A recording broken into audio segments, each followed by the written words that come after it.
Hi, Statway B. Welcome to another week of our material and hopefully a good summary for you. We're winding down just a few more weeks and we have it. What I want to tell you is that thank you for all your homework assignments. Most of you have been submitting very good work. You've either gotten a 4 or 5. What I want to tell you is that you're getting credit for doing the assignment. What I would suggest you do is when I give you the answers the following week, take my answers that I give you in the next week's module, go back over your notes, and if you're missing a sentence or two or an extra line of work, please make sure you put it in. So when you look back, you'll have it complete. Okay? That's good. Let's start. So this week we have page 291. You're going to read it. We have the chi-square test for one-way tables, goodness of fit. They did a survey about cereal purchases, and 65% of people surveyed said yes, they would purchase the cereal again. I'm looking at page 291. 25% no, 10% said maybe. So let's work with it, okay? So on page 292, you have your null hypothesis. 65% said yes, 0.65, 0.25 no, 0.10 is maybe. That's number 1 on page 292. Page 292, number 2, the alternative hypothesis says the null hypothesis is not true, or the population is not distributed as stated in the null hypothesis, or at least 2 statements in the null hypothesis are not true. Okay, that's a basic idea, but let's get to the work, okay?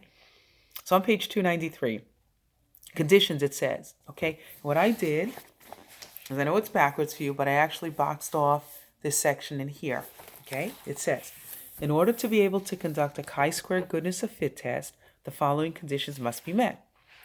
The sample must be random, and each expected count must be at least 5. Okay? Now look at number 3, page 293, number 3.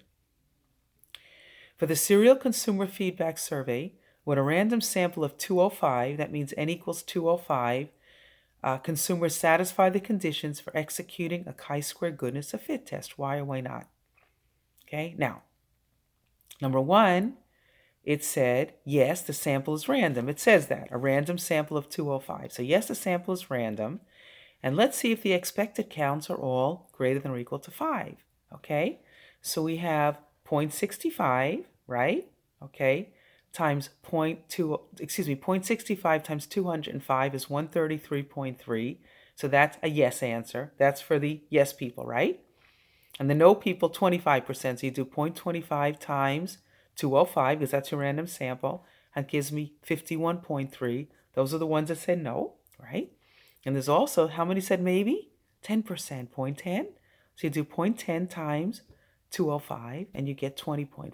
And those were the maybes. So each one of those final numbers for multiplication are greater than or equal to 5. So you're good. Yes, the answer is yes. And look what it said for number 4. For the same survey, that means it's still random, right? Okay, but a random sample of how many consumers? In page 293, number 4, they say 46 consumers. So n is 46, right? So what you would do is you'd multiply each one of those percentages times your 46, but look at your maybe answers. Your maybe answers, how many people said maybe? 10%. So if you did 0.10 times 46, what do you get? You get 4.6. So 4.6 is less than 5, so your answer would be no. Okay, your answer would be no, because not all expected counts would be greater than or equal to 5. Why again? Because that 10%, 0.10 times 46 is 4.6 less than 5. Okay, let's look at page 293. We have, suppose a random sample of 558 consumers respond to the serial consumer feedback. Okay, so we have that. Look at page 294. Then we have the chart on top of page 294. Again, it's going to be backwards for you, but it's over here. Okay, I'm going to help you summarize a little bit. These are my answers going down the yes column, and I'll tell you how I get them. Okay, my yes column going down, 382. The next number, expected count, 362.7. Step 1 says 19.3. Step 2 says 372.49. And step 3 says 1.03. My no's going down in the column, 128, 139.5, minus 11.5, 132.25, 0.95. My maybe column going down, 48, 55.8 minus 7.8, 60.84, 1.09. Okay? So let's see what we have. If you look back, you have, look what it says on the bottom of page 293. 382 people said yes, 128 said no, and 48 say maybe. So that's how I got my first line on observed count here. 382, 128, 48, going straight across. Okay, next. Expected count.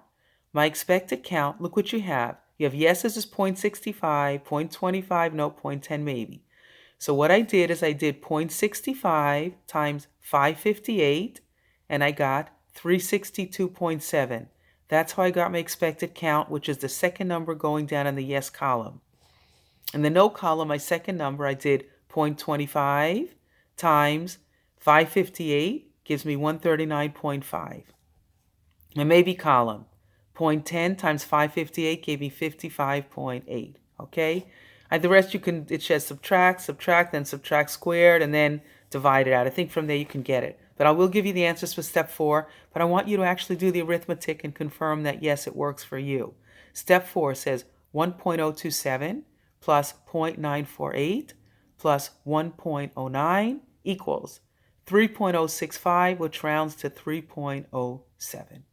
Okay, and that's how I got that. Now, I gave you examples on page 294, 6, 7, 8, and page 295, 9, and 10. In the homework assignment that I gave to you, I actually typed out the specific sentence structure, the words. That would be the answer for that. So please copy it down onto your pages and look at the words and see why they're correct. I believe you'll be able to observe it clearly, but look at it because I was very specific in the way I set up the wording for you. Okay, next. Now we go to page 299, 1A, okay? Look what it says, degrees of freedom, okay? It says, I'm looking at under degrees of freedom. The p-value calculation for a chi-square goodness of fit test is based upon a chi-square distribution. Like the t-distribution that you've seen in previous modules, the shape characteristics of a chi-square distribution are determined by degrees of freedom. Okay, now watch what this says. For a chi-square, chi is CHI, okay? For a chi-square goodness of test fit, the degrees of freedom, that they say D period, F period, equal the number of categories for the categorical variable of interest minus 1, okay? In other words, if K is the number of categories, then DF, which is the degrees of freedom, is K minus 1, okay? So let's look at the bottom, page 299, number 1. It says how many degrees of freedom are there? So you'll read the all words, okay? But I'm abbreviating for you so you kind of know what to look for. It says an attempt to identify the ownership status. U.S. Centiform asked respondents to choose from 4 possible responses. So 4 possible responses. How many degrees of freedom? 4, takeaway 1 is 3. So your answer for 299, 1A is 3 degrees of freedom. 4, takeaway 1. B, look what it says. B, the next page, I'm looking at page 300. I kept reading and reading and reading, but look, the next to last line said you have 3 categories of owned, rented, and occupied. 3 categories. That's the second from the last sentence at the bottom of this paragraph over here.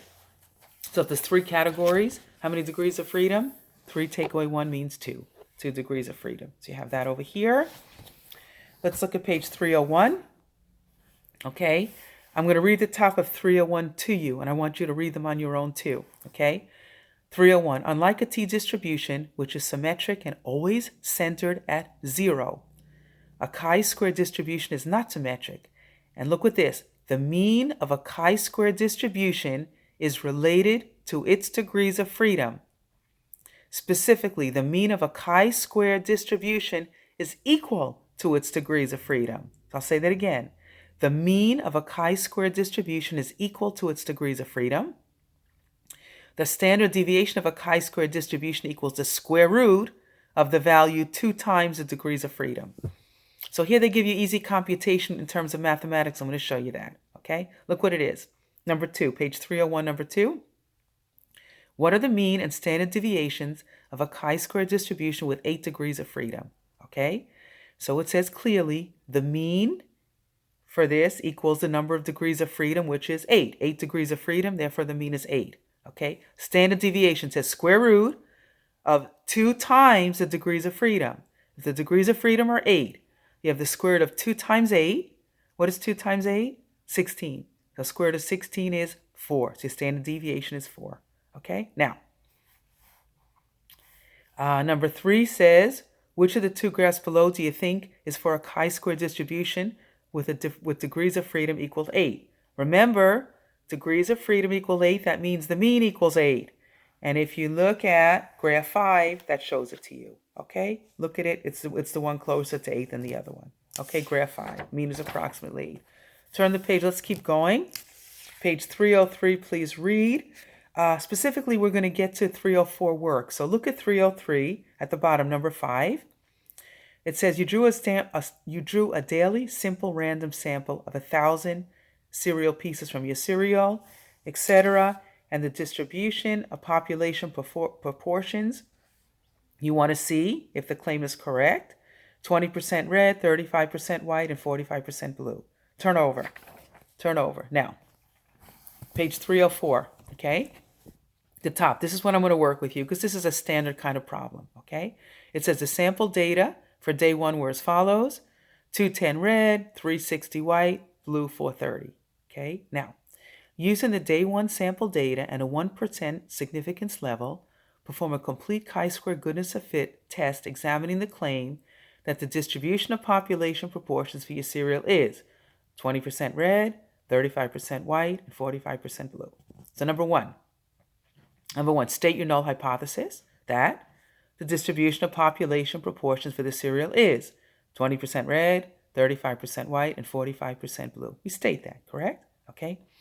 The alternative hypothesis will be the population is not distributed as stated in the null hypothesis. That's the easy thing to say. Okay. Now, number 2, we need a random sample, right? Look what it says. The sample is described as a simple random sample in the question.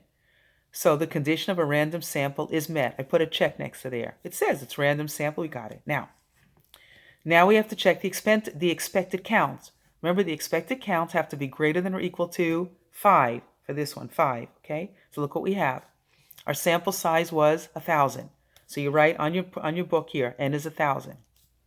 Let's check our expected counts. 20% red. So you do 0.20 times 1,000, you get 200. The white, you do 0.35 times 1,000, you get 350. Blue is 0.45 times 1,000, you get 450.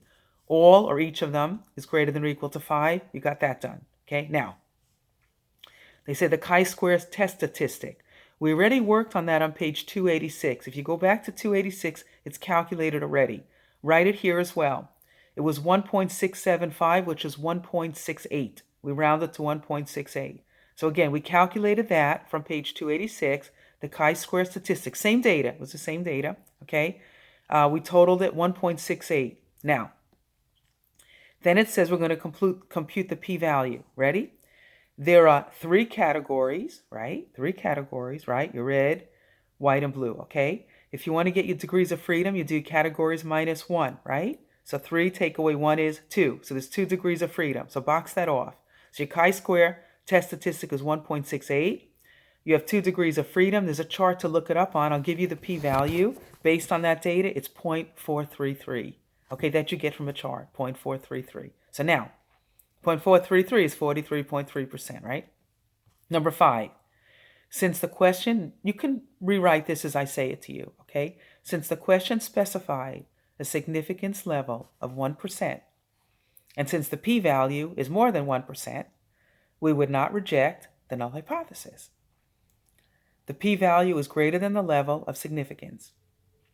Okay, so therefore I'm going to put the words now, therefore what they stated, so therefore we would not reject the claim that the population distribution was 20% red, 35% white, and 45% blue. So you have that, okay? Next, let's go to page 343 and skip around a little bit because I want to make sure you understand the important formulas, okay, and that we don't get too repetitious. Okay, I like this one. Page 343 is good because I see lines and I see data. And it's easy to read. To interpret your answer, you basically have to read what's on the chart and fill in your numbers, okay? So on page 343, we're looking over here. And I know it's backwards, but you get the basic idea, okay? Austin Community College. She wants to start taking a course next semester. She's going to plan her budget. She's taking 13 credit hours. And if you look at the chart, it shows credit hours, tuition, and book costs. Turn the page. Okay, number 1 on page 344, you can determine what answers look right for you. Let's get specifically, okay? 344, number 2. Look what you have. You have a data, credit hours, tuition, credit hours, book costs, 2 graphs, right? Predict the cost of tuition for a student taking 13 credit hours. I'm looking at 2A. So look at credit hours where it's 13. Okay, we're looking over here. Ready? And I know it's okay, look. So go to 13 and then go straight up to where your dot is. To me, it looks approximately $800, okay? So on the credit hour chart with tuition, go to 13, go up to tuition, it looks like 800. B, predict the cost of books for a student taking 13 hours. So go to 13 hours again and go up to books, and you get about 350. Okay? If you vary a little bit, that's okay, but that's the way it appears to me. Now, this is what we're going to follow more closely. We're looking at page 344.3. Look at your predictions. Do you think one of your predictions is likely to be closer to her actual cost? If so, why? Okay? When you look at a scatter plot, okay, if the lines form a linear pattern, you get more of a precise numbers that would be more accurate with your findings, okay? So tuition over here, I would say tuition Y, because it follows a linear pattern. The book costs follow a fairly linear pattern, but it's not perfect, okay? So understand, if it follows more of a linear pattern, it's better to use. Now, 4, based on your predictions, how much money should you plan to spend? Well, again, my numbers could be slightly different than your numbers, but close. So I wrote tuition was 800, books was 350, 800 plus 350 is 1150. Takes care of that one. Page 345. Again, look at the charts. Which one's a better chart to use? You look at it. The first one, the LSR line, y equals 62x. Next one, y hat is minus 36 plus 32x. The correlation coefficient r equals 1 is the first. Second one, r equals 0.94. Okay? So 5A, what are the similarities? They both have a positive r, okay? Which means that as credit hours increase, so will the cost of tuition and books. That means from left to right, it goes up, right? Now, what are the differences? The differences are tuition costs form a perfect linear relationship. How do you know that? Because r equals 1. Book costs have some scatter about the LSR line, r is 0.94. Now let's get to the math, okay? 345, 6A, predict the cost of tuition for a student taking 13 credit hours, okay? So you go to your tuition, right? Your tuition, the line is y hat equals 62x. It's right above the graph. In place of x, put in 13, get an answer, okay? Predict the cost of books. The line there is y hat is minus 36 plus 32x. Substitute x for 13. You'll get an answer. Page 346, 7 and 8. You can just use your words to see what you have, okay? Page 347, we have, I'll help you a little bit with this, okay? Page 347. Look at the bottom of 346 for a minute. I'll emphasize the important part. It says, you need to know when examining relationships between two variables, we have so far used only statistical models. Mathematical functions are useful as well. Here are the definitions of each. Statistical model. A scatter plot of the data will show a pattern. It's possible that the pattern shows more than one y value corresponding to a given value of x, okay? When x could correspond to more than one y value, it's called statistical model, okay? A scatter plot of the data will show a pattern. Only one y value corresponds to one value of x. So x and y are only paired once, okay? For the values, that's called a mathematical function, okay? So look at 9A on page 347. Is tuition cost per credit hour represented by statistical model or mathematical model? It's a mathematical model because only one x value corresponds to one y value, okay? R equals 1, a straight line could be drawn through all the points. In other words, there are no more, only x goes with one specific y value, okay? Next, textbook cost per credit hour represented by statistical or mathematical. So I'm looking at 347 9b. That would be statistical because some x values correspond to more than one y value. Okay, next. Let's keep going.